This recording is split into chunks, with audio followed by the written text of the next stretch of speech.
everybody, and welcome to Movie Recaps with Brit. Today, we will be taking a look at a movie titled Adopt a Highway. Without further ado, let's get started. The film starts with Russell Millings, a man who spent 25 years as a prisoner. He reflects on his past and crime until a guard informs him it's his release day. He hurriedly packs, keeping a newspaper clipping.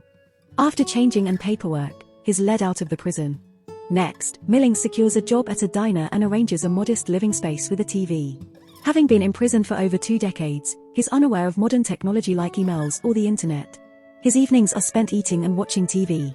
The next day, Millings meets an officer who informs him that the reports will be emailed to him henceforth, and soon he will be granted freedom from close monitoring. Also, his parole approval will be endorsed after 1 month of successful monitoring. Millings then visits an internet cafe, intriguing people with his internet inexperience. A kind youngster helps him locate an article about his father, who died from a heart attack on March 2001. In the cafe, he loses track of time and is reprimanded by a supervisor for lateness. Later, he visits an amusement park, enjoying games to recapture youth. However, his job's reminder cuts short his respite. Millings revisits the coffee shop where he was teased for lacking a phone or email. When he reveals his 20-year prison term, the kid's demeanor shifts. The kid volunteers to assist Millings in setting up an email account. During the night shift, Millings extends his work time and supervises the diner.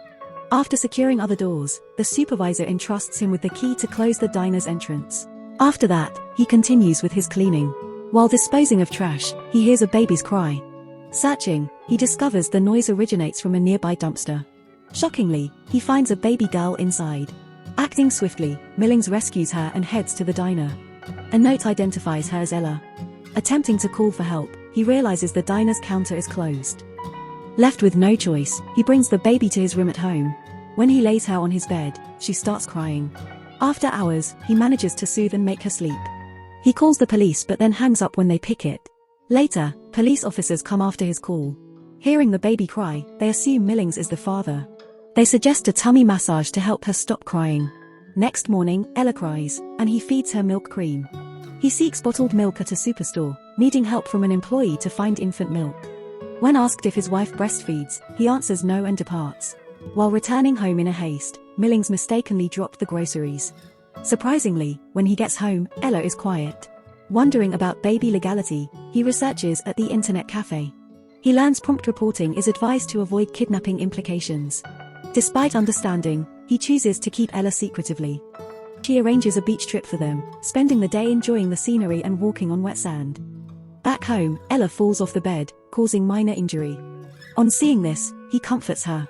The next day, he takes her to a doctor, truthfully admitting to hospital staff that he found Ella in a dumpster. Regrettably, the employee notifies both the police and child welfare. Soon, authorities arrive, interrogating Millings. The baby is removed, likely for foster care. It's revealed Millings has become attached to the baby. He honestly recounts the details of finding her and the circumstances involved. After his account, an officer gives Millings her card for updates. The following day, he acts normal at work. But during tasks, investigating officers and his boss approach, requesting to see the dumpster where he found the baby. Riddled with guilt, Millings recounts the situation but alters the time of finding the baby. Informed by the diner's manager of his recent absences, the officers doubt his honesty. They discuss his parole request and kidnapping suspicion. After they depart, his boss seeks the diner keys, leading to embarrassment. Overwhelmed, Millings resigns. He gathers belongings from the motel and heads to his hometown, Casper, Wyoming. While traveling, Millings recalls Ella and a card she had bitten. At a bus stop, he encounters a distressed girl missing her ticket. When he sees her crying, he offers a napkin as consolation. At a later stop, he struggles to afford a full meal. He returns with bread, and the girl he consoled brings him some snacks. Struggling with bread, he's saved from choking by the girl. They become familiar with each other, and he shares with her a mustard mayo sandwich. She teases but ends up enjoying it. They share food and a pleasant time. She introduces herself as Diana. Unlike Millings, Diana is fiery and energetic. They discuss preferred colors, movies, and various topics during the journey. Upon reaching Denver in the evening, Diana provides him with her brother's address, revealing that she will be living at his place. They part with a handshake, and Millings continues alone. He reaches Casper, spending the night near the cemetery gate. Next morning, Millings visits his parents' cemetery. He thanks them and expresses how much he misses them. He cleans the area, apologizes to his father, vows positive changes, and appreciates their childhood care. He rests by their graves, recalling joyful memories. Then, he feels a key hanging around his neck and remembers his father's safety deposit box. He promptly visits the bank, explaining to the receptionist and confirming his identity.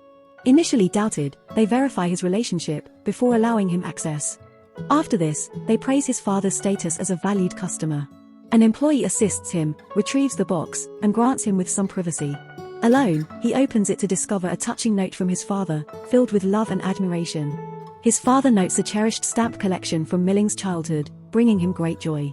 The letter ends with a request to care for himself and best wishes. Thrilled, Millings visits the storage unit to find well-organized stamps, overwhelming him with tears of joy.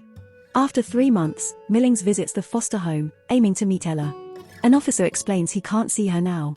He expresses desire to adopt, but the request is denied.